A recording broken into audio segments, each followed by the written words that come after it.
چین میں کسی جگہ ایک عورت اپنے اکلوتے بیٹے کے ساتھ اپنی دنیا میں گم بڑی خوشی کے ساتھ زندگی گزار رہی تھی۔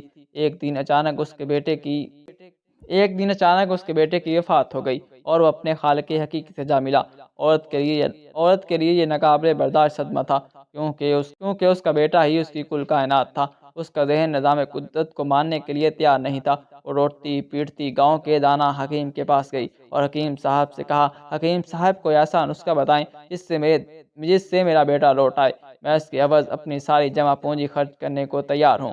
حکیم صاحب نے ایک نظر اس گمزدہ عورت پر ڈالی اور اس کی سنجیدگی دیکھتے ہوئے کافی سوچ و بچار کے بعد بولے، ہاں ایک نسخہ ہے تو صحیح علاج کے لیے۔ ایک ایسے سرسوں کے بیج کی ضرورت ہے جو کسی ایسے گھر سے لیا گیا ہو جس گھر میں کبھی کسی غم کی پرچھائیاں تک نہ پڑی ہوں۔ عورت نے کہا، یہ تو کوئی مسئلہ ہی نہیں، میں ابھی گھر جا کر ایک ایسا سرسوں کا بیج ڈھونڈ کر لے آتی ہوں۔ عورت کے خیال میں اس کا گاؤں ہی تو وہ جگہ تھی جس میں لوگوں کے گھروں میں غم کا گزر نہیں ہوتا تھا۔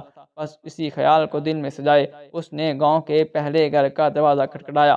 اندر سے ایک جوان عورت نکلی۔ اس عورت نے اس سے پوچھا، کیا اس سے پہلے تیرے گھر نے کبھی کوئی غم دیکھا ہے؟ جوان عورت کے چہرے پر ایک تلخی سی نمودار ہوئی۔ اس نے درد بھری مسکراہٹ چہرے پر لاتے ہوئے کہا، میرا گھر ہی تو ہے جہاں زمانے بھر کے غموں نے ڈیرا ڈالا ہوا ہے۔ خاتون کا کہنا تھا، سال بھر پہلے میرے خاوند کا انتقال ہو چکا ہے۔ میرے 4 بیٹے اور 4 بیٹیاں ہیں۔ خاوند کے انتقال کے بعد گزر اوقات بہت مشکل سے ہو رہی ہے اور آج کل گھر کا سارا سامان بیچ کر مشکلوں سے گزارا کر رہے ہیں، بلکہ اب تو گھر میں کچھ بیچنے کے لیے سامان بھی نہیں بچا۔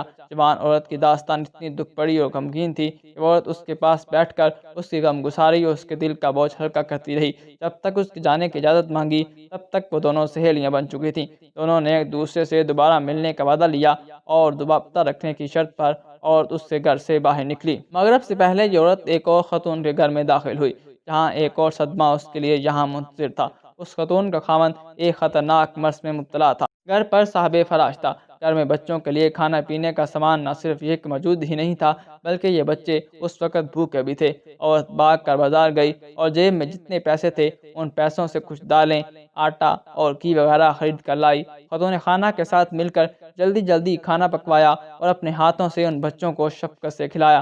کچھ دیر مزید دل بہلانے کے بعد ان سب سے اس وعدے کے ساتھ اجازت چاہی کہ وہ کل شام کو پھر ان سے ملنے آئے گی۔ اور دوسرے دن پھر یہ عورت ایک گھر سے دوسرے گھر اور ایک دروازے سے دوسرے دروازے پر اس امید سے چکر لگاتی رہی کہ کہیں اسے ایسا گھر مل جائے جس پر غموں کی کبھی پرچھائی بھی نہ پڑی ہو اور وہاں سے ایک سرسوں کا بیج حاصل کر سکے، مگر ناکامی ہر جگہ اس کی منتظر تھی۔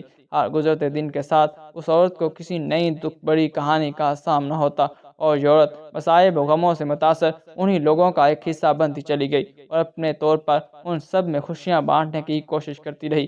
وقت گزرنے کے ساتھ ساتھ یہ عورت بستی کے ہر گھر کا حصہ بنتی چلی گئی۔ وہ عورت نہ صرف اپنا دکھ بھول چکی تھی بلکہ وہ یہ بھی بھول چکی تھی کہ وہ ایک ایسے گھر کی تلاش میں نکلی تھی جس پر کبھی غموں کی پرچھائی نہ پڑی ہو۔ وہ لاشعوری طور پر دوسروں کے غموں میں شریک ہو کر ان کے غموں کا مداوع کرتی جا رہی تھی۔ بستی کے حکیم نے گویا اسے اپنے غموں پر حاوی ہونے کے لیے ایک ایسا مثالی نسخہ تجویز کر دیا تھا جس میں سرسوں کے بیج کا ملنا تو ناممکن تھا مگر اپنے اکلوتے بیٹے کی موت کے غم کو بھولنا ممکن تھا، اور یہ اسی لمحے ہی شروع ہو گیا تھا جب وہ بستی کے پہلے گھر میں داخل ہوئی تھی۔